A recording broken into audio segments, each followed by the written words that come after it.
So thank you very much for coming to us. So on the face of it, it looks encouraging. So 2.2% in 2019, as opposed to 1.2% in 2018. Yes. So what's driving this growth then, you think, at a time when the world is struggling to find it? Well, there are a couple of factors, actually. First, a number of countries have been favored by good weather conditions. In fact, you could say that to the extent that it has even become bad, if you take the recent cyclone in Mozambique and Malawi and Zimbabwe. But that is an extreme side. But generally, agricultural recovery has been one of the drivers. The other one is that there's also been some mild recovery in commodity prices, in the commodity sector. So a country like South Africa, which is heavily driven by commodities and services to some extent. So upturn in commodities has been in part a play, but also household consumption, increasingly, not just in Southern Africa, but also Africa globally. There's an emergence of a middle class. So household consumption and partly government consumption has been part of the driver, as many people have ramped up, many countries have ramped up investment in infrastructure and so on.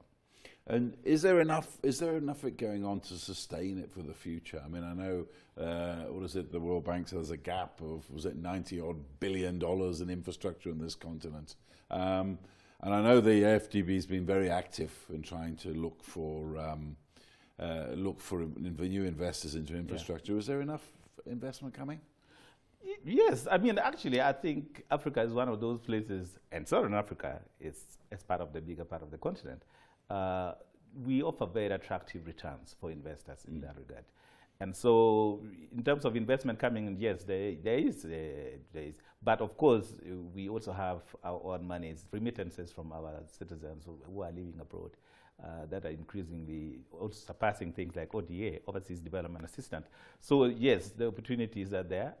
Last year we did the African Investment Forum, which was actually quite a huge success. I was there. Yeah, we had. So yes, for those investors with a good nose to spot a good deal, Africa is the place to go. And what about this blending of investment in Africa? I mean, I know the AfDB's done some work on it, how to try to take the risk out for foreign investors by putting up guarantees. How is that working? I think that is one of the instruments that we use, but there are also a range of other instruments besides de-risking. But certainly de-risking is a major tool in our armory of weapons to try to ramp up investment, as it were, on the continent.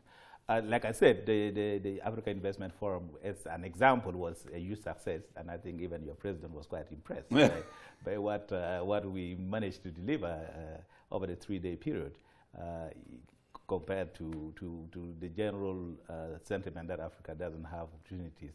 But clearly, major commentators, the likes of the Economist, McKinsey, the Boston Consulting Group, all of these major consultancy firms have been talking of African investment as far back as 2013. So if these guys can say there is something to shout about, clearly there is something to shout about. And what about this? So you mentioned here in your report that SADC in particular has taken some great steps towards regional integration. I know in East Africa, I know there's some problems at the moment, right. Border problems, but East Africa's tried to do it.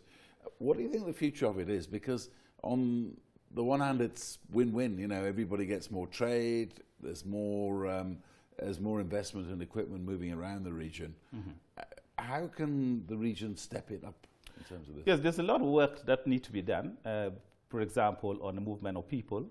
And one of the things that we say in the report, for example, that if you take a country like South Africa, for example, there are issues of skill mismatch, and the same for a country like Mauritius. But if you think about it in a kind of a global, regional sense, the kind of labor that Mauritius doesn't need anymore, because now they're moving to higher end value services type operations. These are the kind of, if there were free movement of people across the region, these are the kind of people who would come and plug the gap of the labor market in South Africa, or those laborers that you guys don't need may move to Mozambique or Angola. So free movement of people is one area, but there's also areas such as harmonization of procedures and rules to make sure that it is easy for goods and services as well as people to actually move across. As you pointed out correctly, the work that has been done in SADC has been better than most. I mean, it's the most, in terms of the advancement, it has been the most advanced in continentally. But like I said, there's still more work that needs to be done in that sense.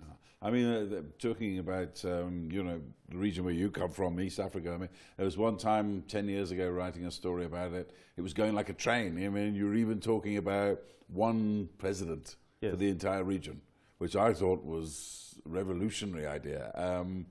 But what's the problem there in East Africa at the moment, you know, with this regional integration, East Africa community? I mean, like I'm saying, there's a lot of work to be done.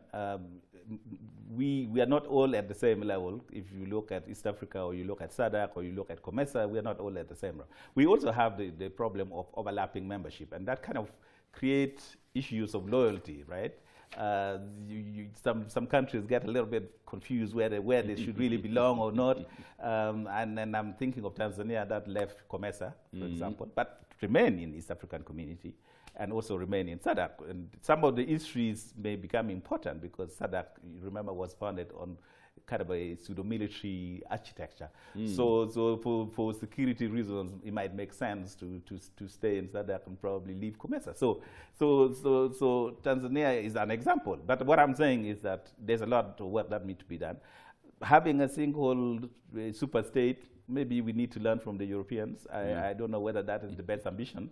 But clearly, I mean, if we consider our borders as generally arbitrarily created during colonialism, then maybe it's easy to do that, but I'm not sure whether, given these issues of identity, which you are trying to point out, whether having a single presidency is the ideal. But you can have pool sovereignty. We don't have to have a single president. But we can all work great together when we agree on certain things, on the principle of subsidiarity. Just lastly then, so what's your forecast for, or what do you think might be for the next year? You say 2.2 in 2019. 2020? For Southern Africa, you mean? Yeah, for Southern Africa. For Southern Africa, we are forecasting 2.8, but we may have to revise that a little because, like I said, there have been the cyclone in Mozambique and Zimbabwe and Malawi. Clearly, that has made dent growth in those two countries, and it may pull the rest down a little bit. Clearly, the cyclone has caused displacement of people. It has caused destruction of infrastructure. And that can cause a bit of dent on growth in the next year. But the lesson we may learn from that, though, is that we may have to ramp up our ability to prepare for these events. And if we can invest and to develop our capability to respond to these kind of episodes, then you can have, if you want, the underbelly, the positive underbelly of such an event.